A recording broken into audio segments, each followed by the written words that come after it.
Saludos, mi nombre es Sumara Monserrat, soy licenciada en nutrición y por parte del Diplomado de Nutrición Personalizada y Bioquímica Molecular, hoy les voy a presentar un tema. Vamos a abarcar lo que son los temas de la contracción, un poco de metabolismo y un poco de las acciones de ciertas hormonas. Para empezar, hay que hablar de las zonas cerebrales. Las zonas cerebrales, toda información que tengamos va a pasar por aquí, por el quiasma óptico. Después, esa información, es decir, toda clase de estímulos, van a pasar aquí, al lóbulo occipital, donde toda esta información va a pasar a la parte más importante que se encuentra detrás del surco medio, en la parte parietal, que es donde se encuentra nuestra neurona motora. ¿Y esto qué va a hacer? Nos va a hacer que nos movamos. ¿Ok? Vamos a ver que las funciones del cerebro, si nos fijamos aquí, lo que es el lóbulo izquierdo, están las actividades más relacionadas con la ciencia. Y aquí un poco más con lo que es el arte. Vamos a ver que tenemos receptores sensoriales. Estos receptores sensoriales van a recibir información del exterior, como ya dijimos. Van a pasar información de lo que es lo que vemos, lo que sentimos, lo que escuchamos, lo que saboreamos. Y va a pasar por neuronas sensitivas. Aquí va a haber una interconexión entre las neuronas, que va a pasar a las neuronas motoras, y finalmente se va a unir a lo que son los músculos, que van a recibir el mensaje y van a decir, muévete. Vamos a ver un poco lo que es la anatomía neural. La anatomía neural, bien, una neurona va a tener casi las mismas características que una célula normal. Va a tener su núcleo, va a tener su aparato de Golgi, va a tener sus ribosomas, sus ribosomas, su núcleo, nucleolo, membrana, mitocondrias. Pero va a tener esto, lo que son las dendritas. Las dendritas nos van a servir para recibir la información. Esta información va a viajar desde el soma, va a viajar hasta acá, va a pasar por acá, que son los axones. Los axones nos van a servir para comunicarnos con otras neuronas o con otros órganos. Por ejemplo, vamos a ver que se va a comunicar con lo que es el músculo, que es ahorita lo que nos compete. Muy bien, entonces tenemos las dendritas, tenemos los microtúbulos, que nos va a permitir mandar el estímulo. ¿Ok? Vamos a tener lo que es el axón. El axón, si se fijan, está cubierto con vainas de mielina, es decir, son aislantes. ¿Por qué son aislantes? Porque el estímulo que reciben las dendritas, a partir de aquí, de todo lo que viaja, puede que se pierda la carga. Entonces, lo que va a hacer es que esta carga no se pierda, no se vaya perdiendo. Pero si se fijan, aquí entre estos puntos tienen unos nódulos. Estos se llaman los nódulos de Rayleigh. Aquí nos van a servir como recarga. Todo impulso, toda carga que se vaya perdiendo, aquí lo vamos recuperando. Aquí tenemos unos pequeños canales de sodio. Ok, entonces vamos a ver que estas neuronas se van a comunicar por medio de los neurotransmisores. En los microtúbulos, aquí se van a producir unas proteínas, que son la quinesina y la adeneína. ¿Qué nos van a servir? Nos van a servir para transportar estos neurotransmisores. Los neurotransmisores va a haber dos. Va a haber excitadores y va a haber represores. Represores van a estar como el GABA. Excitadores van a estar como la acetilcolina, que es la que vamos a estudiar en esta ocasión. Entonces, quedamos de que aquí, por acá va a viajar hasta el lugar que le corresponde. Muy bien, entonces tenemos el cuerpo celular, aquí tenemos el axón, aquí tenemos cómo se va desprendiendo lo que es el neurotransmisor. Vamos a ver la acetilcolina, no hay que olvidarla, ¿sale?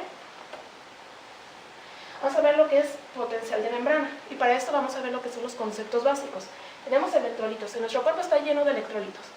Va a haber cationes, va a haber aniones. Cationes, carga positiva, aniones, carga negativa. Carga positiva, sodio, potasio, también podría entrar el calcio.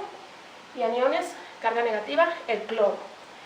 Todas las células del cuerpo humano tienen cargas eléctricas, entre el interior y entre el exterior, ¿ok?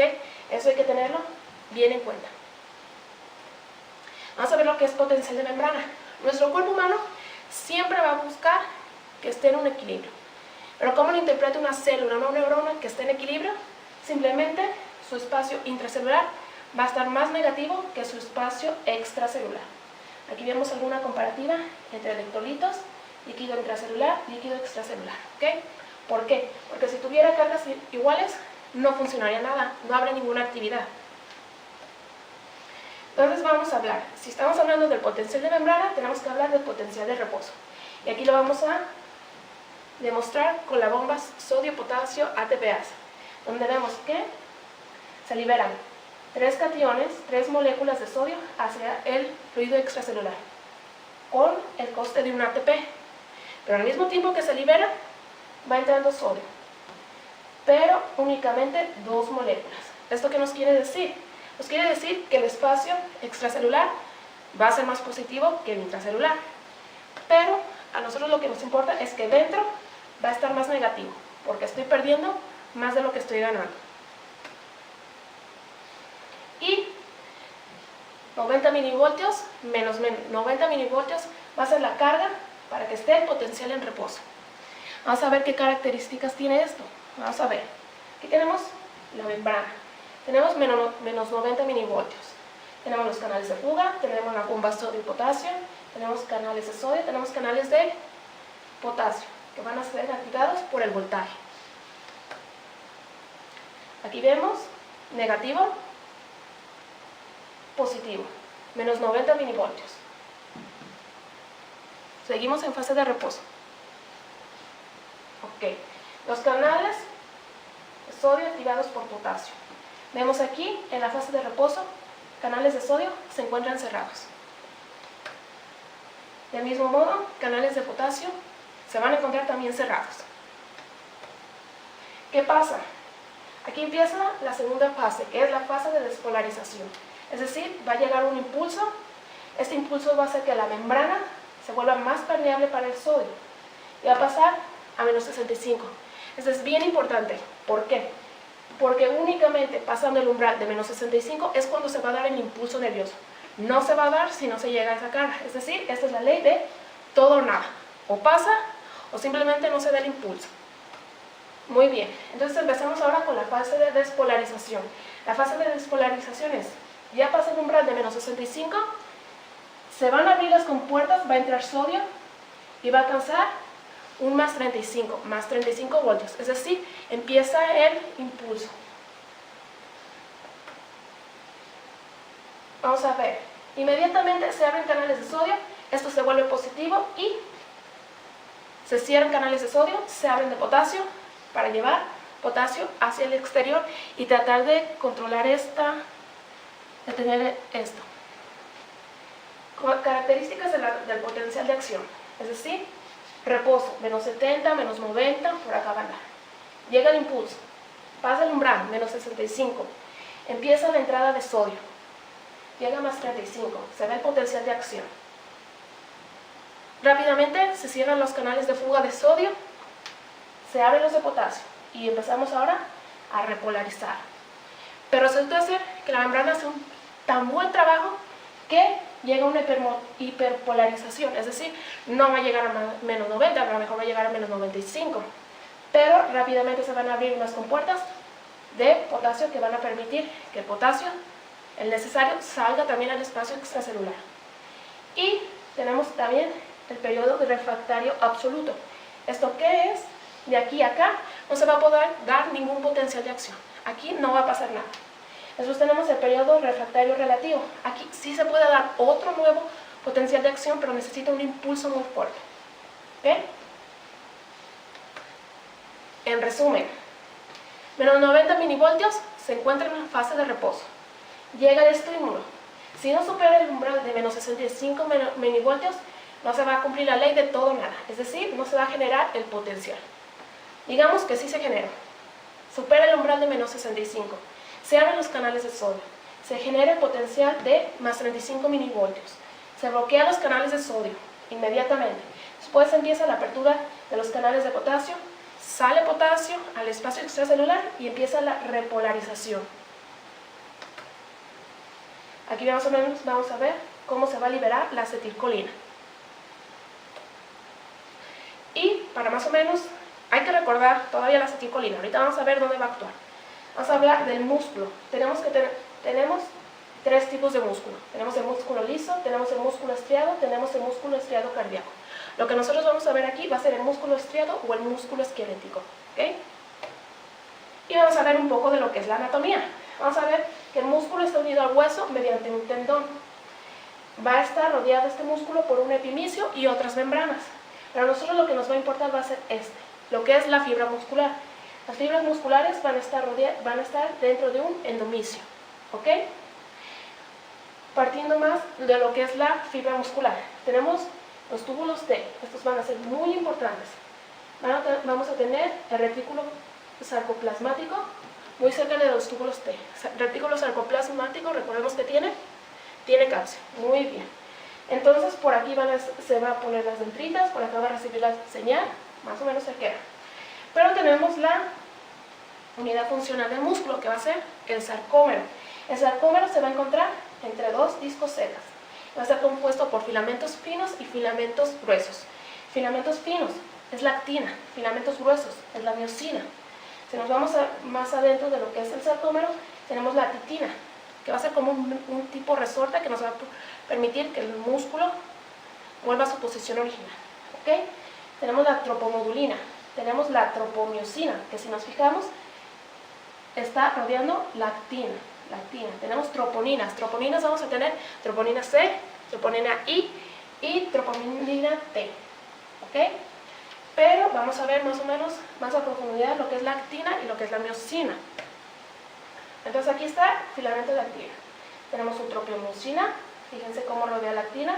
Tenemos las troponinas y tenemos el filamento de miosina. Noten esto, hay una cabeza, un tipo cabeza de miosina, que está unido a un ATP. Este ATP pues, va a funcionar mucho, va a ser muy importante, porque mientras esté este ATP unido a la cabeza de miosina, no se va a poder unir a la actina. ¿Okay? Y también lo mismo, si están unidos estas troponinas, no se va a poder hacer esta unión. ¿Ok? Muy bien. Ahora sí, vamos a volver a lo que es la acción de la acetilcolina, que recordemos que es un neurotransmisor, que ¿de dónde viene? De nuestra neurona motora. ¿A dónde va? A nuestro músculo, que nos permite movernos. Tenemos el axón terminal. Aquí tenemos la acetilcolina. La acetilcolina se va a liberar. Va a causar una despolarización de lo que es la membrana. Va a entrar sodio. El sodio va a generar un potencial de acción. Este potencial de acción va a viajar ¿por dónde creen? Va a viajar por los túbulos T, dentro de la fibra muscular. Esos túbulos T van a viajar. Recordemos que los túbulos T están cerca ¿de dónde? Del retículo sarcoplasmático. Es decir, va a provocar la apertura de los canales de calcio. Y va a salir calcio.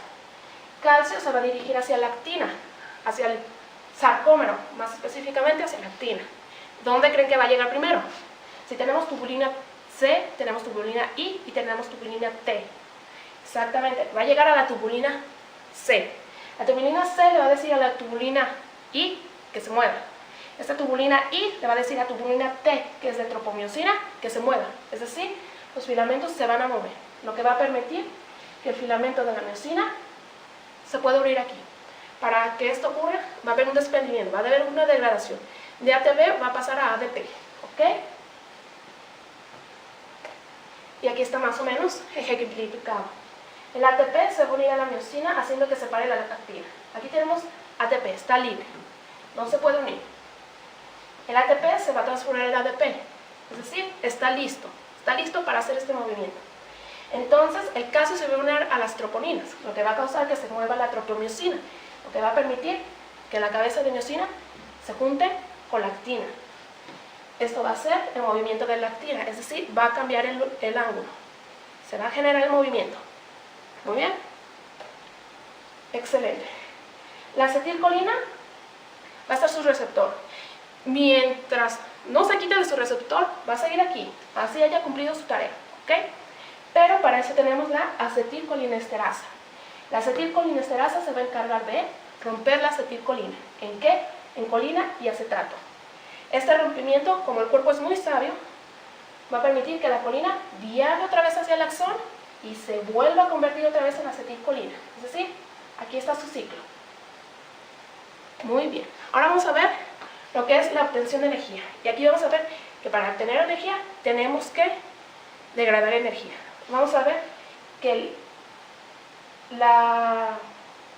el magnesio en conjunto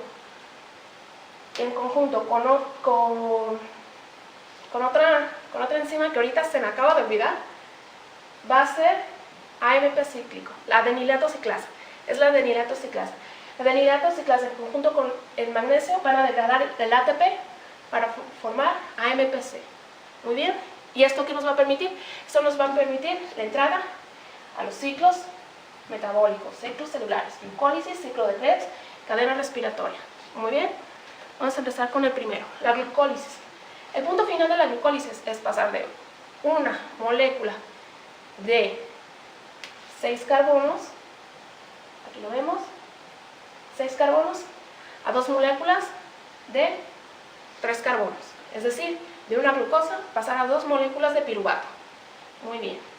Y vamos a tener que el principal transportador de la glucosa va a ser el GLUT4.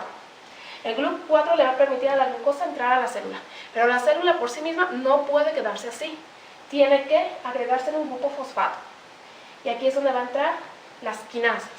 Las quinasas van a trabajar en conjunto con los grupos fosfatos. Y aquí vamos a ver nuestra primera inversión. Hay que notar que la primera parte de la glucólisis es de inversión. La segunda parte de la glucólisis, ahora sí vamos a tener ganancias. Entonces, con la exoquinasa en conjunto con el magnesio, que ya sabemos de dónde viene, va a venir el AMP cíclico. Va a convertir el ADP en ADP. ¿Y qué va a hacer? Le va a agregar el grupo fosfato. Lo notamos, aquí no lo tienen, aquí sí lo tienen. Y se va a convertir en glucosa 6-fosfato. ¿Por qué? Porque tiene el fosfato en el carbono 6. Muy bien. Ahora, la glucosa 6-fosfato necesita convertirse en fructosa 6-bisfosfato. ¿Por qué? Porque de esta manera va a ser más fácil poderla partir. Ahorita vamos a ver que no va a ser un corte exactamente a la mitad, pero más o menos. ¿Y qué es esto? Va a ser simplemente un cambio conformacional. Es decir, nos fijamos cómo está aquí y cómo va a estar acá. Y esto es por una fructosa isomerasa. Únicamente vamos a cambiar la conjugación. Muy bien. Entonces, de fructosa 6-fosfato necesitamos que pase a fructosa 1,6-bifosfato. Entonces, ¿qué va a intervenir aquí? Va a intervenir una quinasa. Es decir, se va a volver a invertir energía. Va a pasar de ATP a ADP. ¿Ok? ¿Y qué va a hacer? Se le va a agregar otro grupo fosfato. Es decir, si es fructosa 1,6-bifosfato, pues va a tener un carbono o un fosfato en el carbono 1 y pues el que ya tenía en el carbono 6. Muy bien. Entonces resulta ser que esta fructosa se va a dividir en dos. No exactamente. No, vamos a ver que no van a ser moléculas iguales. Y se va a convertir en gliceraldehído 3-fosfato y en dihidroxiacetona fosfato. Pero resulta ser que esta no es tan funcional que esta. Entonces, ¿qué va a pasar? Que esta también se va a convertir en gliceraldehído 3-fosfato por la trifosfato isomerasa. Y a partir de aquí tenemos que todo el ciclo, todas las reacciones que pasen a continuación van a ocurrir en 2 veces, 2 ocasiones. Todo va a ocurrir 2 veces. Entonces tenemos que el gliceraldehído 3-fosfato se va a convertir en 1,3-bifosfoglicerato. ¿Por qué? Ah, miren, aquí va a entrar nuestra primera ganancia. Y a partir de un fosfato inorgánico, por la gliceraldehído fosfato deshidrogenasa. Es decir, NAD va a tomar un hidrógeno y se va a convertir en NADH. Nos fijamos aquí, tenemos 3, 4, 5 hidrógenos. Aquí no lo tenemos. Entonces aquí está nuestra primera ganancia. Después de gliceraldehído 3-fosfato nos vamos a ir a 1,3-bifosfoglicerato y aquí también tenemos otra ganancia. Es decir, aquí va a estar otra quinasa que en conjunto con magnesio va a generar de ATP a ATP. ¿Ok? Aquí lo notamos. Aquí tenemos el grupo fosfato. Teníamos 2 grupos fosfatos que apenas habíamos ganado en esta reacción anterior. Y aquí ya no lo tenemos. Entonces de aquí nos vamos a ir a 3-fosfoglicerato. ¿Y aquí qué es? Simplemente va a actuar una mutasa. Es decir, más o menos va a dar una mutación, no como tal, pero va a cambiar la conformación. Fíjense cómo está aquí y cómo está acá. ¿Cómo pasa el grupo fosfato? Los hidrogeniones. Muy bien. Entonces de 3-fosfoglicerato nos vamos a ir a 2-fosfoglicerato. ¿Por qué? Por una enolasa. Aquí vamos a generar agua, H2O. De fosfonol piruvato para generar piruvato va a entrar otra quinasa. Es decir, vamos a tener más ganancia de energía. De ADP, pues vamos a ir a ATP. Vamos a generar ATP. Vemos el grupo fosfato. Aquí ya no lo tenemos, porque ya se invirtió para generar energía. Entonces, finalmente se convierte en piruvato. En conclusión, glucólisis. ¿Qué generamos? Pues mira, en total obtuvimos 4 moléculas de ATP. Recordemos, a partir de aquí ocurre el proceso 2 veces. Vas a generar 2 NADH. Pero, si estamos hablando que la primera parte es de inversión, entonces en total vamos a tener 2 moléculas de ATP pues, y más 2 NADH. ¿Okay? Entonces ya tenemos nuestros 2 piruvatos. ¿Qué va a pasar? Que el piruvato por sí solo no va a poder entrar al ciclo de Krebs. Se necesita convertir en acetilcoenzima A.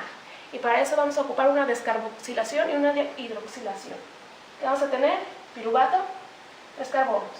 Descarboxilación. Se le quita un carbono. Y se convierte en un positivo. ¿Cómo va a salir? En forma de dióxido de carbono. Va a entrar la coenzima A, que se va a unir al grupo acetil y va a formar acetilcoenzima A. Llamamos los desechos de energía, o más bien la energía libre generada por la eliminación de piruvato, va a provocar que NADH se reduzca a NADH. Muy bien. Y vamos a entrar al ciclo de Krebs. En el ciclo de Krebs es importante, vamos a tener 3 tipos de enzimas: sintasas, sintetasas, deshidrogenasas. Aquí lo que más nos importa es los productos que vamos a generar, las ganancias, ¿ok? Entonces no nos vamos a meter tanto en lo que es el ciclo de Krebs. Principalmente vamos a ver, aquí tenemos el piruvato. Piruvato, acuérdense, tiene 3 carbonos. El piruvato se va a convertir en acetilcoenzima A con 2 carbonos. Y va a entrar al ciclo de Krebs. Se va a unir al oxaloacetato con 4 carbonos, acetilcoenzima A, y va a formar citrato. Y va a pasar por todo esto. Aquí lo que nos interesa es qué vamos a generar. Vamos a ver, aquí tenemos un NAD y tenemos un NADH. Aquí tenemos otro. Aquí tenemos un GDP, que es una forma también de energía. Tenemos un NADH y tenemos otro NADH. Entonces prácticamente en el ciclo de Krebs únicamente nos va a servir para transportar los hidrógenos. No nos va a generar energía, porque energía nomás nos genera aquí. Entonces el ciclo de Krebs, ¿por qué? ¿Por qué no va a generar tanta energía? Porque va a pasar, le queda un paso. Toda la energía que se genera en la glucólisis, que se generó en la conversión del piruvato a acetilcoenzima A, en el ciclo de Krebs, va a pasar a la cadena transportadora de electrones, donde tenemos citoplasma, espacio intermembranal y tenemos la matriz mitocondrial. ¿Ok? Tenemos complejos. Complejo 1, complejo 2, aquí en esta imagen no aparece, pero por aquí está la coenzima Q10, complejo 3, 4 y una ATPasa. ATPasa. No hay que confundirnos con la ATP sintetasa. La sintetasa va a invertir energía. Entonces no es lógico que si vamos a ganar energía tengamos que invertirla. No funciona así. Entonces tenemos que va a llegar el NADH. NADH de las vías anteriores. ¿Ok? NADH se va a oxidar a NAD y va a generar 2 electrones. Estos 2 electrones van a pasar de complejo en complejo en complejo hasta el 4. En el complejo 4 se va a unir a media molécula de oxígeno y a 2 de hidrógeno y va a formar agua. ¿El oxígeno de dónde? El oxígeno va a venir de lo que respiramos. De ahí, si no respiramos, si nos privan del oxígeno, todo esto no va a ocurrir. ¿Sale? Muy bien, entonces tenemos 2, 2, 2. Muy bien. Pero resulta ser que por cada 2 electrones que van pasando, se van liberando hidrógenos. Se va liberando hidrógenos. ¿Ok? El complejo 2 no va a liberar nada.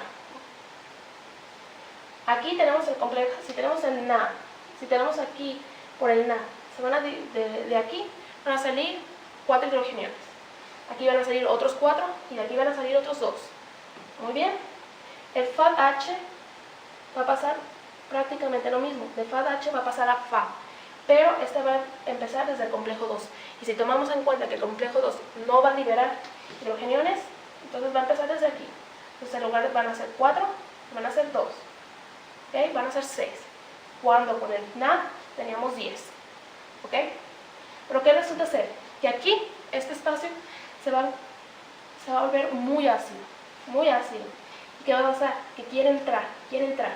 Pero va a entrar con un coste. Es decir, el paso de estos hidrogeniones va a generar energía libre de Gibbs. Esta energía libre de Gibbs va a permitir que el ADP se convierta en ATP. ¿Ok? Y tenemos que por cada hidrogeniones se va a convertir en una molécula de ATP. Muy bien. Entonces, va a ser más eficiente este. Vamos a ver en resumen. En presencia de oxígeno, en ausencia de oxígeno. Presencia de oxígeno, ya pasamos por la glucólisis. Ya quedamos en que vamos a producir 2 ATP y 2 NADH.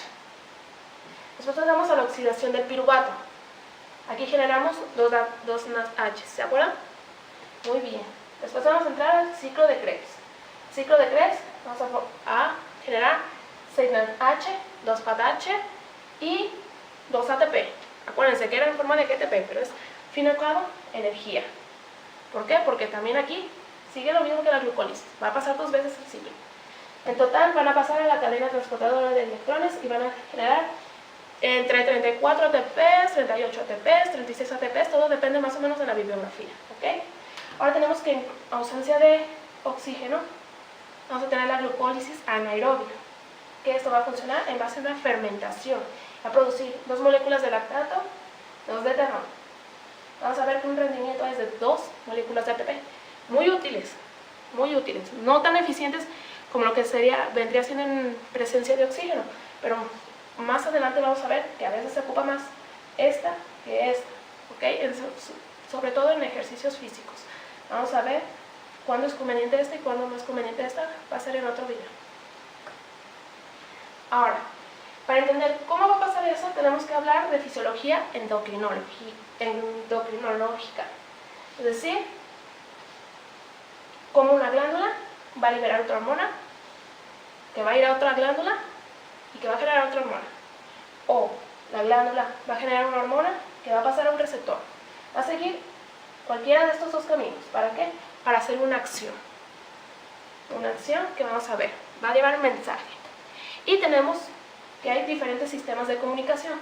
Tenemos el autócrino, es decir, que la glándula va a producir hormonas para ella misma. Esto es autócrino. Tenemos parácrino, es decir, la glándula va a generar hormonas que van a ser funcionales para glándulas vecinas. Y tenemos endócrinos, tenemos la glándula que va a liberar las hormonas y va a ir hacia lugares más lejanos. Vamos a ver a otros órganos, otros sistemas. También tenemos la sináptico, que es decir, la comunicación entre neurona y neurona. Tenemos neuroendocrino. Tenemos la célula, la neurona, se va a comunicar con la célula blanca. La célula blanca es a donde va a llegar el mensaje. ¿Ok? Un ejemplo de ese ya lo vimos. Vamos a ver que tenemos el control de la secreción hormonal. Vamos a ver que hay retroalimentación negativa. Vamos a ver que hay retroalimentación positiva. Vamos a ver unos ejemplos. Un ejemplo, por ejemplo, llega un estímulo, te asusta, te sorprendes, te enojas, lo que sea. Va a subir, van a aumentar los latidos de tu corazón. Es decir, va a aumentar la presión arterial. Este aumento de la presión arterial va a llegar hacia los vasoreceptores de los vasos sanguíneos. Esos vasos sanguíneos van a enviar una señal. ¿A dónde? A un centro regulador, que en este caso va a ser el encéfalo. El encéfalo va a interpretar esa señal. Va a decir, tengo la presión elevada, tengo que controlarla. Y va a llevar impulsos nerviosos. O son también llamados señales de referencia. ¿A dónde? A un efector, es decir, al corazón. Al corazón para disminuir la frecuencia cardíaca y por lo tanto la presión arterial. Entonces va a haber una restauración de la presión arterial. Muy bien, se corta el video. Entonces ahora vamos a ver la retroalimentación positiva. La retroalimentación positiva aquí lo vamos a poner como un ejemplo positivo. Porque vamos a ver que esta retroalimentación a veces tiene efectos negativos, muchas veces letales. ¿Okay? Tenemos, por ejemplo, en este caso, lo que es el parto. El parto. Las contracciones de las paredes uterinas van a empujar la cabeza del bebé hacia el cuello uterino, lo que va a causar su dilatación. Esa dilatación va a tener, hablamos de que en el cuello uterino va a tener unas células nerviosas. Estas células nerviosas van a enviar una señal hacia el centro regulador, que en este caso va a ser el encéfalo. El encéfalo va a recibir esta información, la va a procesar, va a liberar oxitocina. La oxitocina va a generar que los músculos del cuello uterino se vuelvan a contraer, ¿okay?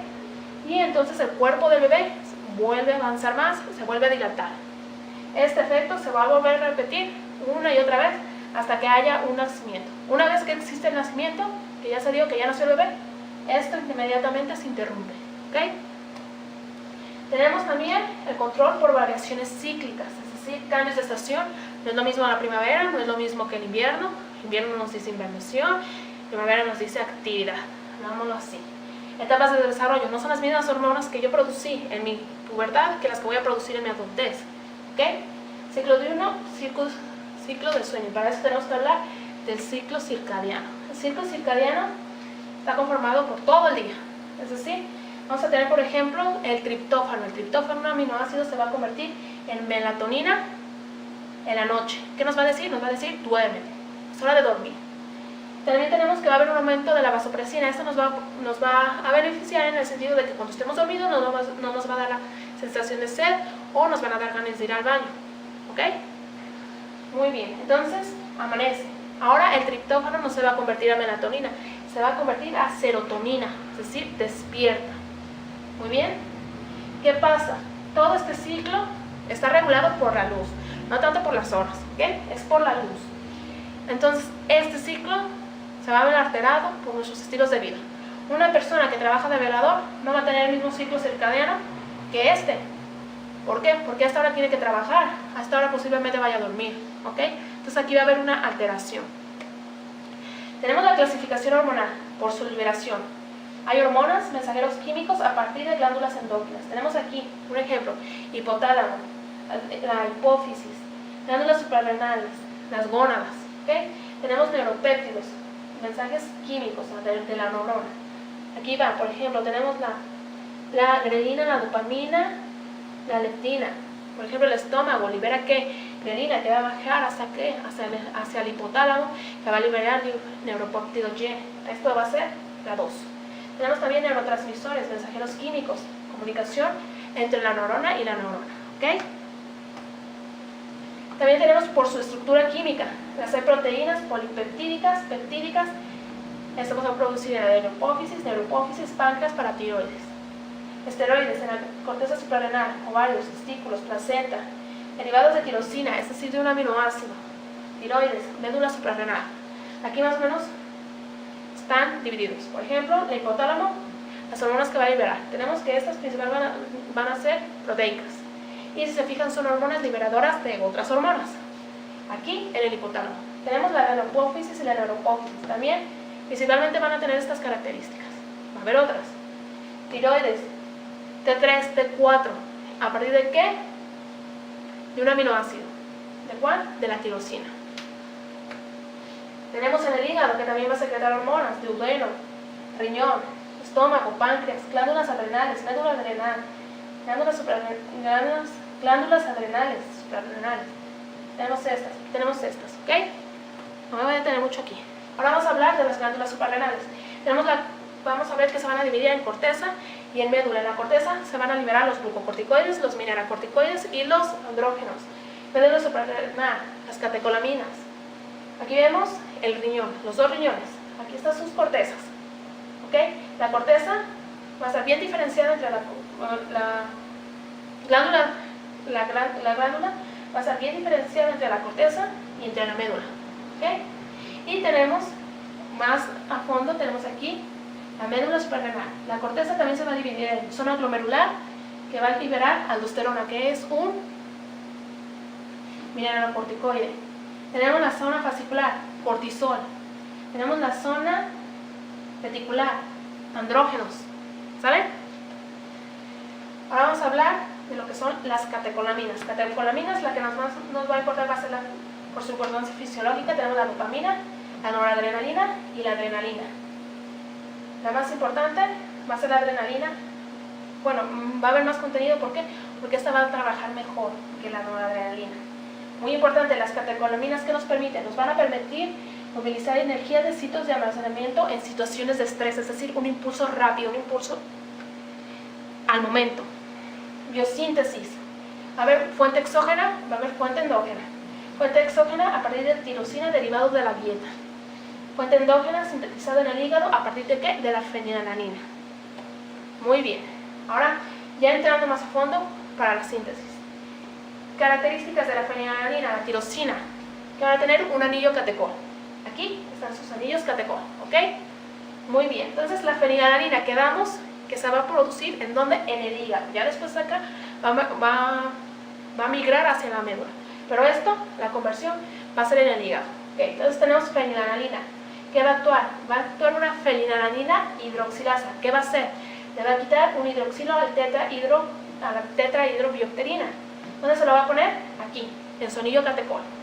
Muy bien, aquí ya entramos a la médula. De la tirosina necesito que se convierta a dopa.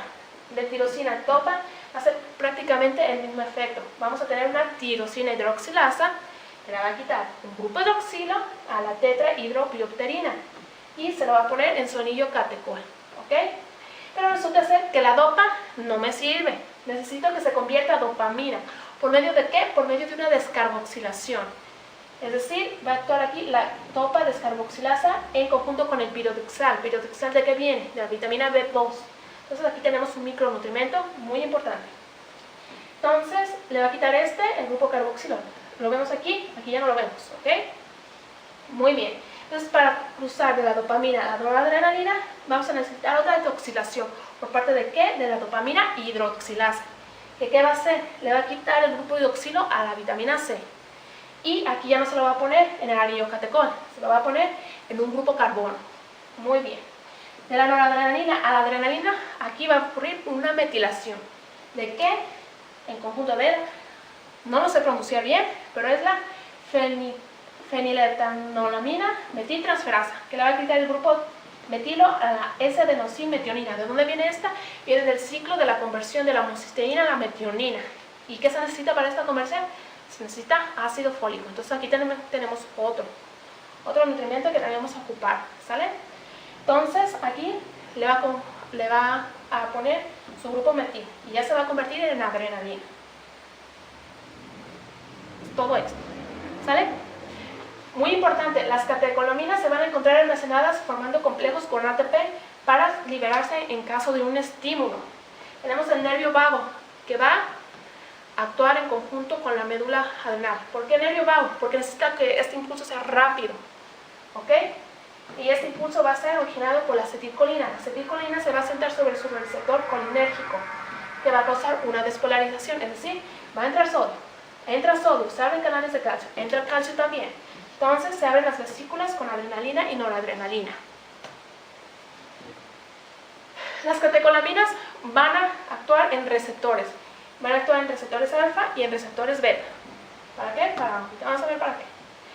Estos receptores van a actuar en conjunto con proteínas G.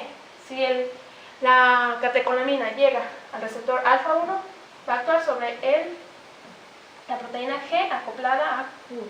Va a activar la fosfolipasa C, que nos va a hacer dilatación, vasoconstricción. ¿Ok? Se sienta en el receptor alfa 2, va a actuar sobre la proteína GI, que va a inhibir la adenilato ciclasa, es decir, no va a haber AMP cíclico. Ok, llega la acetilcolina, se siente en los receptores beta. La beta se va a acoplar con los GS, es decir, van a estimular la adenilato ciclasa, aumentando la AMP cíclico. Ya quedamos en donde que estas van a actuar en conjunto con las quinasas. Y las quinasas se pueden utilizar en distintas rutas metabólicas. ¿Ok? Una vez que ya se utilizó las catecolaminas, estas van a viajar, se van a meter por medio de receptores sensibles a cocaína y van a viajar hacia la mitocondria. La mitocondria van a ser destruidas. ¿Okay? Tenemos receptores alfa 2, los beta. ¿Okay? ¿Qué pasa con la cafeína, con diferentes tipos de drogas? Que se siente en el receptor, lo que impide que la adrenalina se salga de su receptor y por lo tanto nos sentimos ansiosos, nerviosos, en estado de alerta. ¿Por qué? Porque la adrenalina o cualquier catecolamina sigue haciendo su efecto. ¿Ok? Muy bien, las acciones que van a tener las catecolaminas van a ser esta. En el ejercicio físico va a preparar el cuerpo para la actividad muscular, es decir, va a incrementar el rango cardíaco y presión arterial. Si va a incrementar esto, ¿sobre qué receptor creen que va a actuar? Exactamente, posiblemente en el receptor alfa 1. Muy bien. Y van a aumentar también la glucemia. Si aumenta la glucemia, ¿en qué receptor va a estar? Exactamente, en los receptores beta. Muy bien, ahora vamos a hablar de las hormonas esteroideas que se van a sintetizar a partir del colesterol. Tenemos el colesterol. El colesterol va a prevenir del LDL. El LDL es todo lo que comemos con grasa, los tacos, las hamburguesas. ¿Okay? Este colesterol va a viajar hacia la mitocondria, donde se va a convertir en pregnenolona. Ahorita vamos a ver la importancia de esta. Esta va a bajar hasta el retículo endoplásmico y va a poder seguir diferentes rutas, que aquí más o menos las presento. Aquí tenemos colesterol, se convierte en pregnenolona por el colesterol desmolasa. Va a poder seguir diferentes rutas. Si sigue esta ruta, se va a convertir en aldosterona. ¿La aldosterona qué es? Es un mineral corticoide, ya habíamos dicho. Si sigue esta ruta, se va a convertir en cortisol, que es un glucocorticoide. Si sigue esta ruta, se va a convertir en androsteniona, que es ¿qué? Un andrógeno. Esto no lo supe producir muy bien, pero ahí está. Muy bien, vamos a hablar de los glucocorticoides. Tenemos los glucocorticoides naturales, que son el cortisol, que son la corticosterona. Esta va a ser menos potente, por lo tanto nos vamos a enfocar en esta. Tenemos los sintéticos, fármacos, muy útiles en alergias, muy útiles en ataques de asma, se los dan como medicamentos los asmáticos. Muy bien, vamos a ver los efectos de los glucocorticoides, o el cortisol más específico, en la regulación del metabolismo, porque el cortisol no es malo. En ciertas situaciones sí puede llegar a ser malo, pero vamos a ver en qué situaciones. Muy bien, el cortisol va a tener un efecto tanto anabólico como catabólico. Efecto anabólico, es decir, generación. Vamos a tener un aumento de tejido graso. ¿Ok? Efecto catabólico. También vamos a ver un poco el efecto que también se ve involucrado con el tejido graso. Efecto catabólico, hígado, glucogénesis, gluconeogénesis, es decir, estados que necesito rápidamente conseguir glucosa. Estados de ayuno, por ejemplo, va a actuar esto. En el músculo, proteólisis. ¿Proteólisis de qué? De los aminoácidos que van a irse ¿a dónde? A la gluconeogénesis. Ya sabemos, gluconeogénesis, formación de glucosa a partir de aminoácidos. Entonces, más o menos estos son efectos muy necesarios, muy vitales. Vamos a ver qué más. Para entender más o menos la importancia de esto, tenemos que conocer que el tejido graso es un modulador endocrino, es decir, ya no el tejido adiposo, yo lo voy a llamar así, ya no nomás es un almacén de energía, ya se sabe que es el tejido que tiene mayor actividad endocrina. Muy bien, y dentro de este tejido va a estar los adipocitos blancos y los adipocitos marrones. Diferencias: adipocito blanco, exceso de grasa. Adipocitos, muchas mitocondrias. Si este tiene un exceso de grasa, ¿qué va a hacer? Va a almacenar energía, va a tener mayor actividad de lipogénesis, adipogénesis. Muchas mitocondrias, va a tener ¿qué? Mayor gasto energético, termogénesis, beta-oxidación. Ok, esta es lo que vamos a trabajar cuando hagamos ejercicio. Pérdida de peso. Esta nos va a provocar obesidad y posiblemente también diabetes. ¿Por qué? Porque recordemos que la obesidad es un estado de inflamación. Entonces, ¿qué va a liberar esto? Va a liberar factores proinflamatorios. Estos factores proinflamatorios van a llevar las señales ¿de qué? De que este adipocito está lleno, está inflamado. Va a llegar hacia la célula diana. La célula diana, ¿qué va a hacer? Va a producir célula madre, perdón, me equivoqué de concepto. La célula madre, ¿qué va a producir? Para que se produzca va a llevar todo eso para que se produzca un nuevo adipocito, porque este ya se encuentra lleno. Ok, aclarando eso. Pero ustedes, ¿qué creen que produzca? ¿Este o este? Obviamente va a producir este. ¿Por qué? Porque la persona no ha cambiado sus hábitos alimenticios. Si ella se sigue alimentando de lo que quiere, no hace actividad física. Entonces va a haber mayor producción de adipocitos blancos. También, ¿qué pasa con esto? Que los adipocitos blancos también tienen otra característica, que tienen la membrana más gruesa. Es decir, con esta membrana más gruesa va a tapar receptores, los receptores de otras hormonas que también ejercen sus efectos. Por lo tanto, tenemos por ejemplo que va a tapar el receptor de insulina, entonces no va a entrar insulina, entonces no va a ejercer su efecto, entre muchas otras, también la de las catecolaminas. Es importante también conocer el hambre, ya habíamos hablado de esto. Mi estómago está vacío, hace mucho que no como. El estómago va a liberar grelina. La grelina va a viajar hacia el hipotálamo.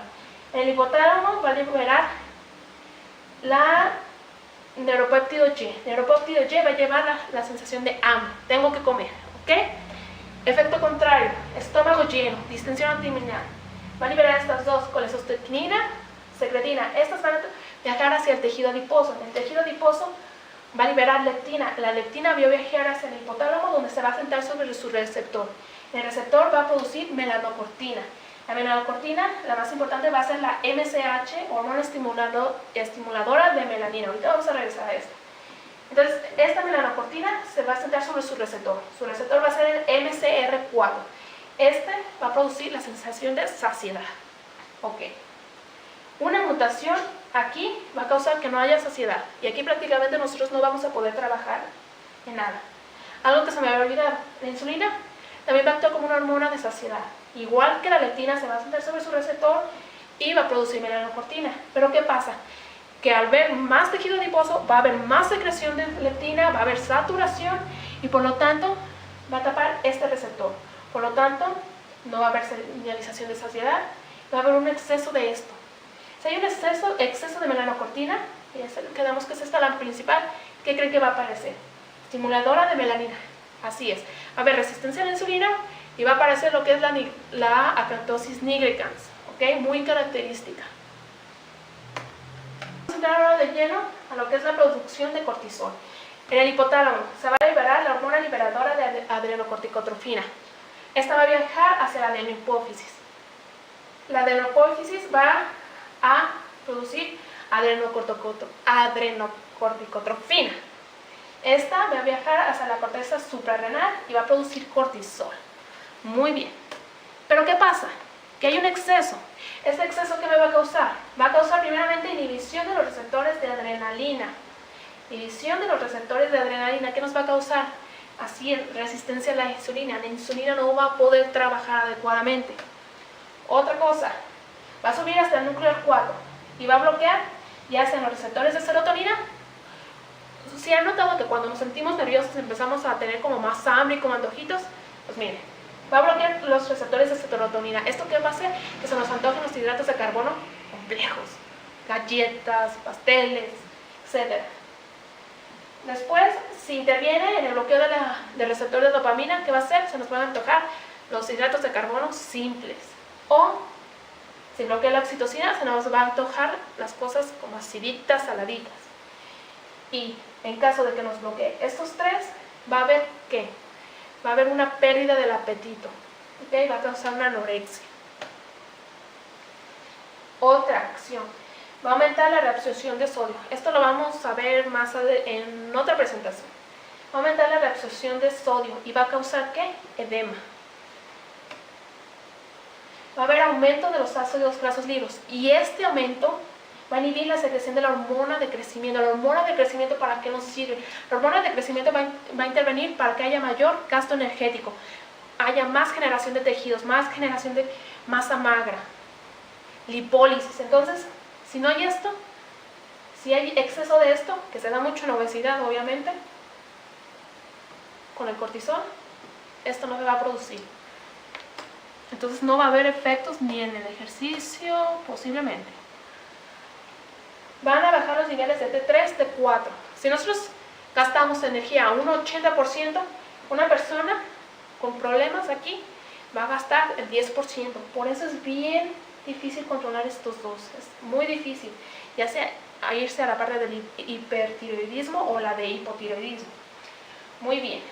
Entonces todo esto es un exceso de cortisol. Es generado por un estrés, llámese físico, llámese psicológico. Y para aterrizar más o menos en cómo se produce esto, tenemos que la obesidad, ya habíamos quedado, es un estado de inflamación. La obesidad, se va a dar un estrés oxidativo, el estrés se va a mantener. El estrés mantenido va a causar un aumento de la hormona liberadora de corticotrofina, que va a aumentar, obviamente, la producción de cortisol. ¿Ok? A un estado mantenido, va a causar hipercortisolismo. Había olvidado esta. También va a hipermetilar el ADN para la producción de insulina.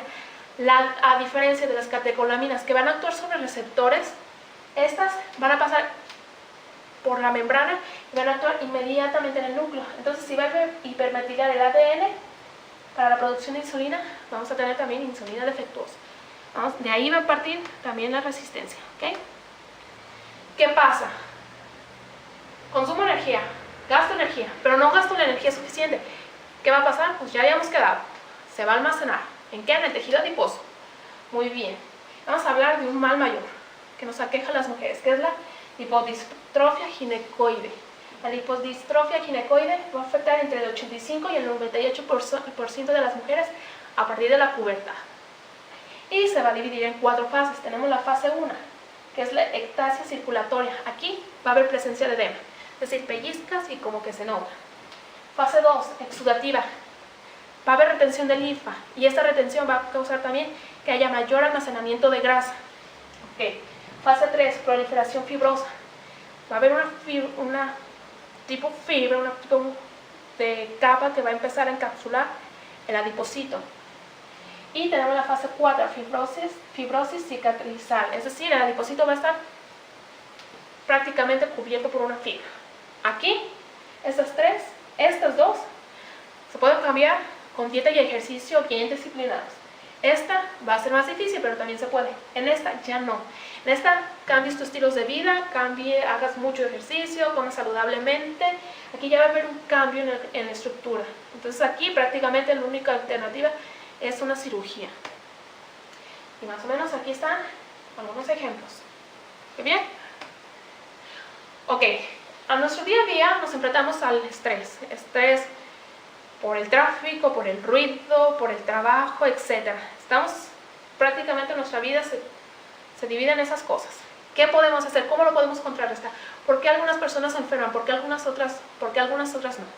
Principalmente se debe a los cambios de estilo de vida. Y la mejor forma de reducir el estrés y a su vez reducir el cortisol es esto, haciendo ejercicio. Haciendo ejercicio, recordemos que el estrés va a reaccionar de una manera, vamos a reaccionar de diferente manera. Entonces, haciendo ejercicio, vamos a atacar el problema. ¿Qué más nos va a servir? La meditación. Entonces, haciendo estos cambios en el estilo de vida, nos van a ayudar a recuperar, a estar sanos. ¿Okay? Bueno, por mi parte sería todo. No sé si la información les haya sido de utilidad. Si fue así, denle like.